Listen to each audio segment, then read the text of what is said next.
to feed the crown. Why is this happening?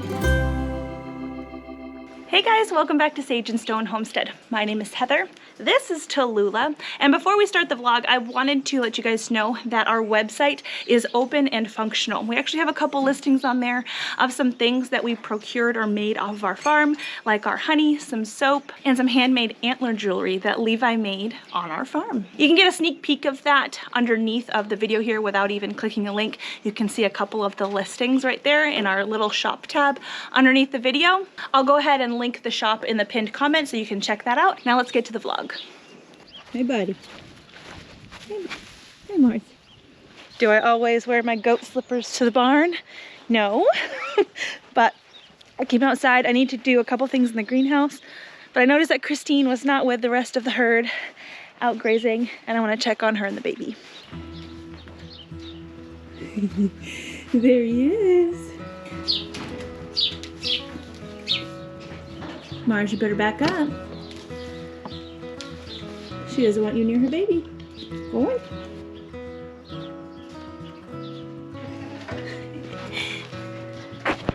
Oh, it's okay. Oh. You're a good mama. You're a good mama. Yeah, can we show the people your baby? Oh, he's so pretty. He has the silkiest hair, fur. I'm not sure which, but he's got the silkiest coat I think I've ever seen on a newborn goat.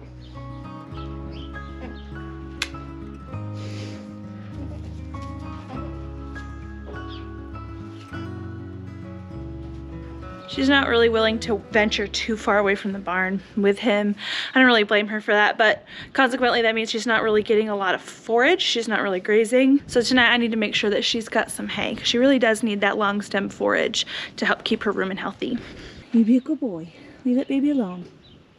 Alrighty here, so I'm technically still on my content break as I'm filming this, but I wanted to bring you guys along for moving over my sweet potato slips into pots. So every year we like to grow sweet potatoes, and I have planted whole potatoes in the ground and grown them that way, but my favorite way to grow sweet potatoes is from slips.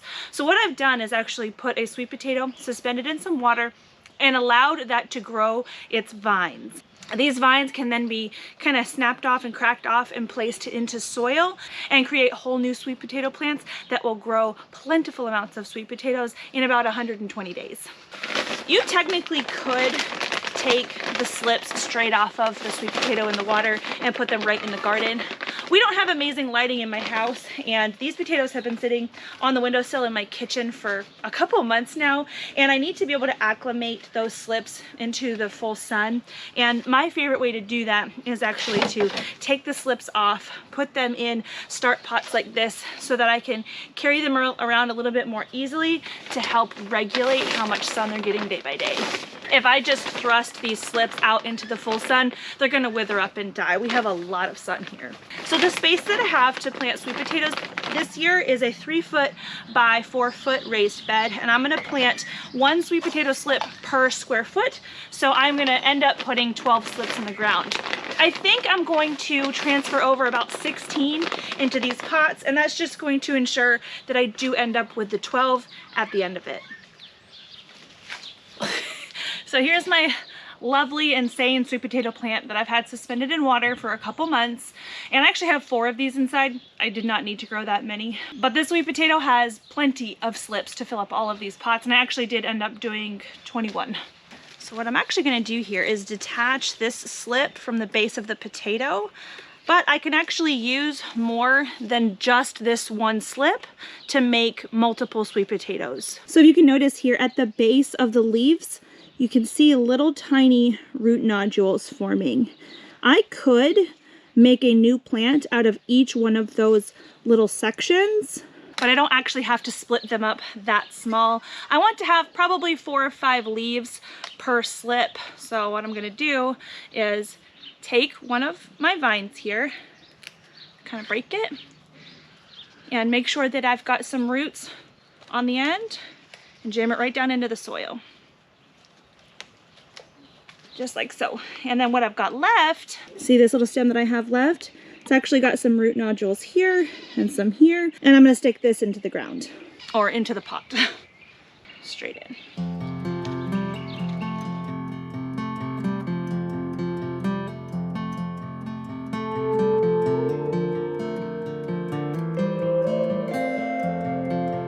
And of course, I just want to make sure that the soil is well saturated, not super sopping wet, but you know, you want to water it. And the reason that I stuck it over here is I like to use these little mini greenhouses, not really this time of year, to help keep things warm. It is actually pretty warm here, even though I have a sweatshirt on, but I can actually use kind of this frame in order to support a shade cloth, and that's going to help these guys transition better into being in full sun. We actually have a couple of old trampoline nets, those safety nets that go around the trampoline so the kids don't bounce out of it, and those things make really awesome shade cloths. Here's an update on the green stalk strawberries. Every single one of them has taken root and started to green up, which I love. And of course, there's even a few little tomato volunteers trying to come in. I expect there's going to be a lot of tomato volunteers trying to come up this year. Hello, my boys. How are you? Hello. Don't touch it. Be smart.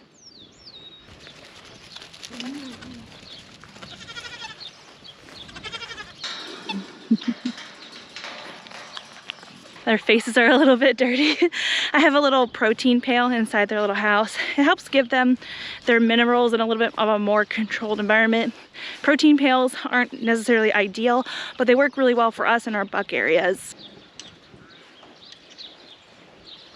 So I planted a second round of peas right behind the first round of peas that I put in here, honestly, probably over a month ago. The first round got really eaten up by what I think is just birds. It looks a lot like what happens when my chickens find a new patch of clover, and it looks like the second round of beans isn't as badly affected. Did I say beans? I meant peas.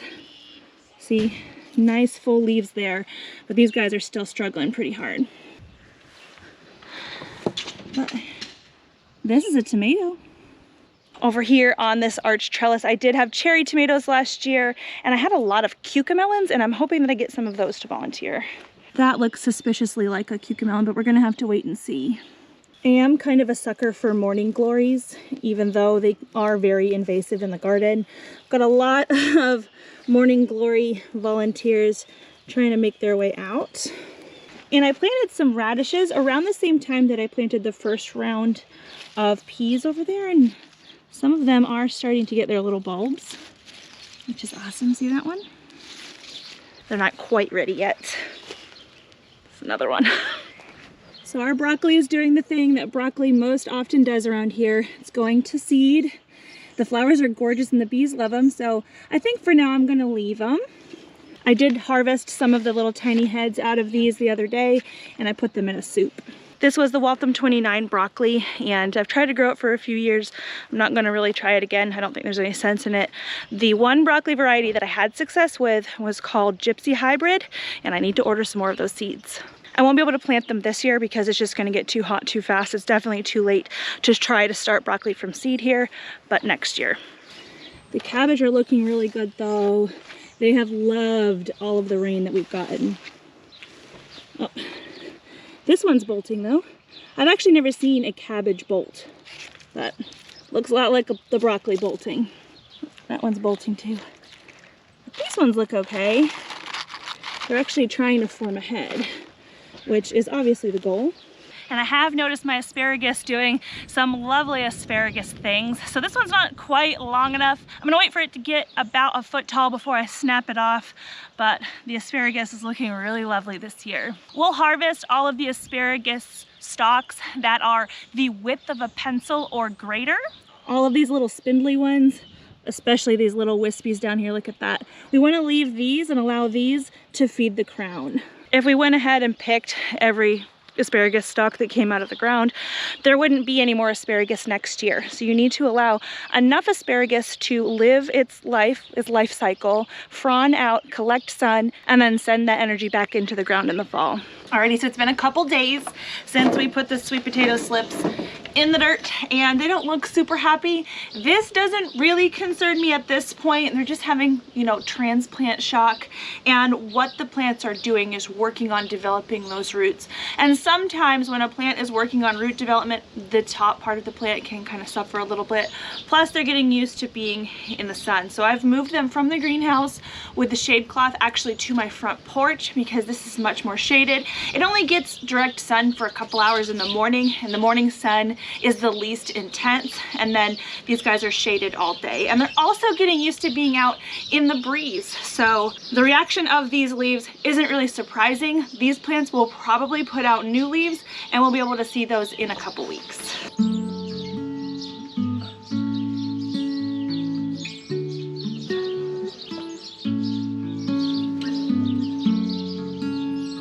My bees are doing their thing in the garden early this morning, and that's really great to see. So you'll notice that the garden is kind of overgrown with nettles and henbit, different like wild weeds, and I like to leave these things because of my bees. I am a beekeeper, and these in the walkway really aren't in my way right now, and these are the first few little plants of spring that my bees really get to benefit from, and if I don't cut them down, it's just going to benefit them that much more. These blackberries are going to be a favorite of the bees, and it won't be long now.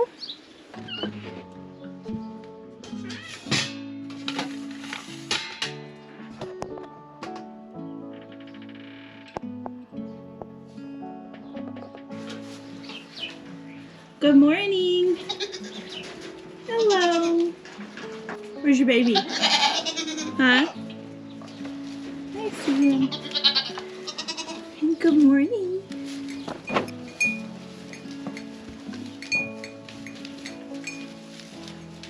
I've actually been feeling really bad for Elpis. So Elpis right here is Christine's baby from last year. And ever since little Buckwheat here, ever since he was born, Christine has really been pushing Elpis away, and they've been so tightly bonded for an entire year that I don't think Elpis really made any other friends besides her mom. And so she's had a rough couple days, a rough few days since her brother came on the scene, and I feel kind of bad for her. He's sad. You can tell that her winter coat is really starting to shed out. Her neck has some darker gray spots, and the lighter gray, rougher coat is starting to fall out. Happy! Pretty soon though, even if she doesn't make any friends between now and then, Elpis is gonna have her own babies to love. But Boba's next. She's due on the 14th.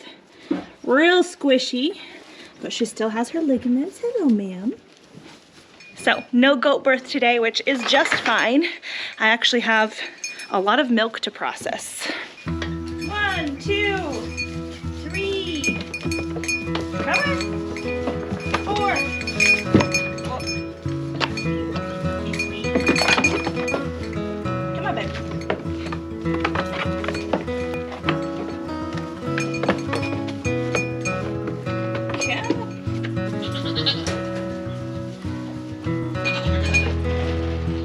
I was actually listening to one of Jess's videos from Roots and Refuge Farm last night, and I've heard her mention this a couple times, and it always makes me chuckle because it's so true. She was talking about the burden of abundance, and they have dairy cows. So I think she said right now they're getting 8 gallons a day, which I can't even fathom. So right now when we put all the kids away that we can, all the kids that are old enough, I will get 1.5 gallons a day. And I did that the last 2 days straight, and I don't think I can really do it 3 days straight. That's why I really like doing a kid share, because when I feel like I'm overwhelmed by the dairy, I can just leave the kids out at night and let them have it. And it's not that I don't get anything from their mothers the next day. Margie here, she's got triplets, and her triplets, they've been nursing and nursing and nursing, and she overproduces for them. So I do get a little bit out of her, but I'll probably get about 1/2 gallon today of milk out of the 7 girls that I'm milking instead of 1.5 gallons.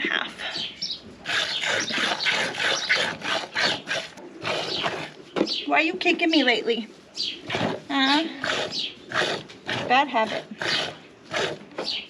Yeah.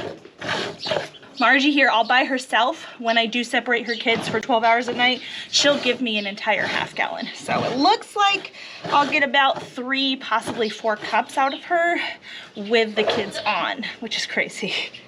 So I could also decide to milk fewer goats more consistently. So maybe I could milk some of my higher producers and separate the kids every night and get less milk every day. But honestly, sometimes the overabundance is nice. We have a cream separator, and so we can actually get a decent amount of cream out of our goats to make things like butter, ice cream, whipped cream, things like that. And when we do cream separating day, I try to separate about 2.5 to 3 gallons, and I'll get almost a half gallon of cream out of that.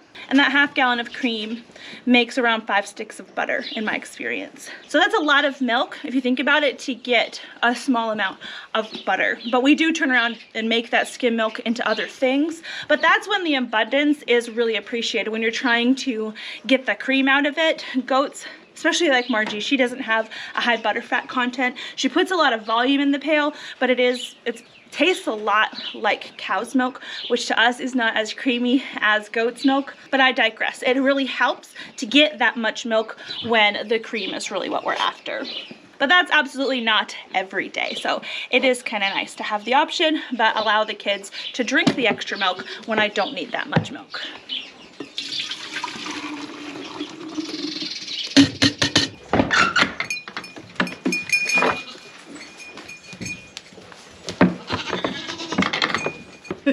Christine here too. She's still nursing little baby Buckwheat.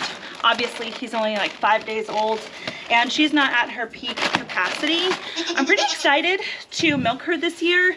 Last year, I got very little milk out of Christine, I think for a number of reasons, but this year I can already tell that her milk production is going to be much, much better. Now, is that due to her having a buckling this year instead of a doling? I'm not really sure. I think that probably contributes, but also I'm 95% sure. Wow, look at that. Hold on. Why is this happening? Oh my goodness. Hold on. I hope it's coming up on camera. She's got a teat that's spraying in many directions. Sometimes that can be due to a little tiny clog. Oh my gosh. Her teat does not look injured. There it goes. Okay, back in business. Where were we? There we go. But I'm about 95% sure that Christine, ever since I bought her, has been dealing with chronic liver fluke. She's got many of the symptoms that fit her quite well, and I have had her on a liver fluke treatment. We are not currently keeping Christine's milk because of that, but I do want to continue milking her because I want to keep her milk supply up, and she is giving much more milk than last year, which has me thinking that the treatment is in fact working. Low milk supply, a difficult time keeping a pregnancy, a chronically low FAMACHA score. She just has had a lot of the different symptoms of liver fluke.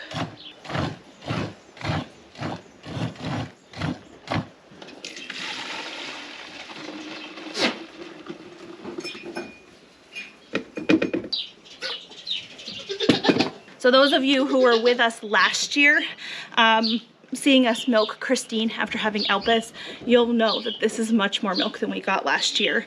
So granted, I can't remember what I did with Christine. Normally now I will milk straight from birth, especially when they have a single. So I probably did milk her straight from birth, but when Elpis was 2 weeks old and I started separating out overnight, after a 12-hour hold, I would only get 2 cups of milk out of Christine, which is insanely low for a La Mancha. It's like kind of low for a Nigerian and honestly it's kind of low for my Nigerians, they'll give at that point in their lactation, they'll give almost 3 cups of milk, sometimes more than that if they are further along in their lactation journey, like if it's their 3rd or 4th kidding. So for Buckwheat being 5 days old, there's about an inch of foam on the top of this. I'm really happy with what we're getting here. It's significantly more than last year, and so I think we're on the right track with her healing from the liver fluke.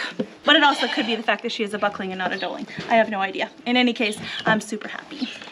You ready to go, ma'am?